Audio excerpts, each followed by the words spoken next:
Pest control, and a lot of my clients are in the same boat.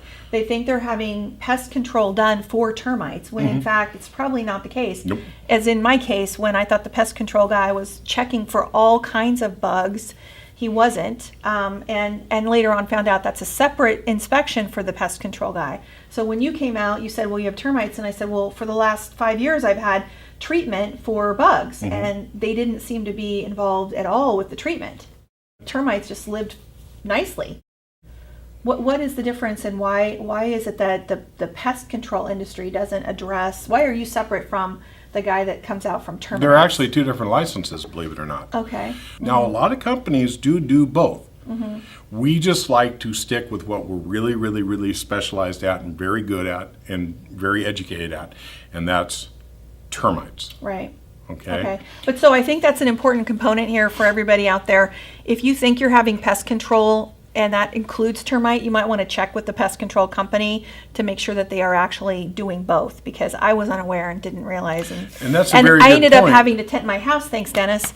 And that's another conversation we're going to have about how do you tent your house. But go on. That's a very good point, because when they're doing pest control, they're not specifically inspecting for termites. So when they're applying chemicals, say for, ants, spiders, ants, roaches, they're not going to apply the chemicals to the wood, so to speak. They may put a bait station down. They may put bait strips down. They may put powder down, specifically designed for that particular insect and not a termite. So it is very important to have your house looked at. We recommend about every 3-4 years for termites, specifically. So let's talk about spot treating then. Yes. How does that work? Spot treating is exactly that. The simplest way I can say this is, say we walk into a garage and we find a spot of termites in the vertical 2x4, which is called a stud, inside of a garage. And we determine that they're just inside that stud, and we can drill into that stud and put chemical into their gallery, which they travel back and forth inside the wood, plus the chemical would leave a residual. So even if we don't get the chemical on the bug, it will get inside the wood, which the termites will get on them, and it will attack their central nervous system. Now they'll start acting sickly or injured, and the other termites will attack, kill, and eat them for protein because they're not doing their specific job. But that's good, because it causes a domino effect. And as long as it gets back to the queen and we eradicate the queen, we've done our job. Because ever heard of TMI? TMI. I can't hear anymore. They're crazy. I'm sorry, it's very fascinating to me. Because the queen is the central part of any kind of infestation. You wipe out the queen, the drones, even if they're not dead, they're going to die because they have nobody to report to. Right. That's so like a my woman's house. the most important That's right. person on the planet. So that brings us to the next, which I know you're going to want to know about. Why do we recommend tenting? Why do we recommend fumigation? Because people go, oh my God, that's the worst thing. I'm thinking I have to leave my house. You're going to put this poison gas in my house, and I got to remove food. And okay. I did it. It's hard. It's may not be because of the amount of infestation. If we determine the infestation is located in areas that we can't physically as a human get into, hence wall void, to apply the chemical to properly eradicate the queen, once again, then we can't recommend spot treating if we can't get to the infestation physically.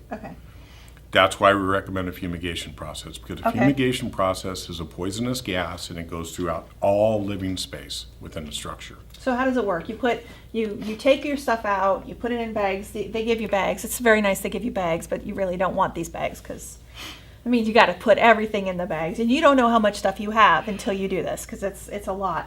So you fill everything in the bags, you do whatever you do, you take all your stuff out of the refrigerator, you do all that, and then they put the tent on the house, and that's day one. Day one. Okay, then tell me what happens when they put They the tent introduce the gas, which is sulfuryl fluoride. We use a product called Zythor, which is a Vicane equivalent. And we also introduce chloropicrin, which is a tear gas. It's a warning agent. We apply that inside the tenting process because if any animal, curious animal, goes up to the tarp and tries to lift the tarp or open the tarp, they're going to get hit with that tear gas and they're going to be out of there, right? Oh, okay. We also put fans strategically within the structure, and it continuously circulates the gas because gas is heavier than air. And we shoot it up with the fans pointing up, and it's live active gas, and as it's falling through the structure, the fan is pushing it back up again. Okay. And this is a continuous process all evening long. On the second day, my fumigation company will come back and they do a cap program, which is they open 2 vents at one side of the structure on the tarp itself.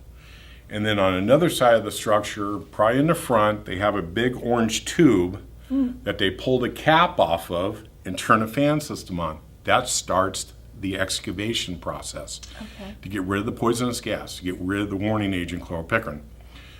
On the third day, my fumigation company will come back, take the tarps down, go through the structure, remove all the fans, and they'll walk through every living space, bedroom, bathroom, hallway, kitchen, dining room, wherever, and they meter it with a fumiscope or a fumiscan to make sure that there's 0 parts per million, usually, and there may be 1, 2 parts per million, but they try to get down to 0 parts per million so it's safe for reoccupancy. They post a notice on the front door that says safe for reoccupancy.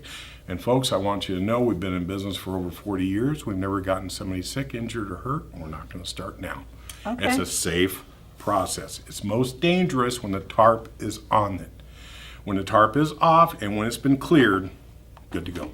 Well, this has been very informative, Dennis. Thank you so much for You're coming welcome, out. Gigi. Absolutely. If you ever need a termite company, you need to give us a call. And if you ever need a realtor, you need to give us a call too. So you'll see all of our contact information here shortly. And thanks for hanging in there. I know it was a long video, but I think a lot of really good information.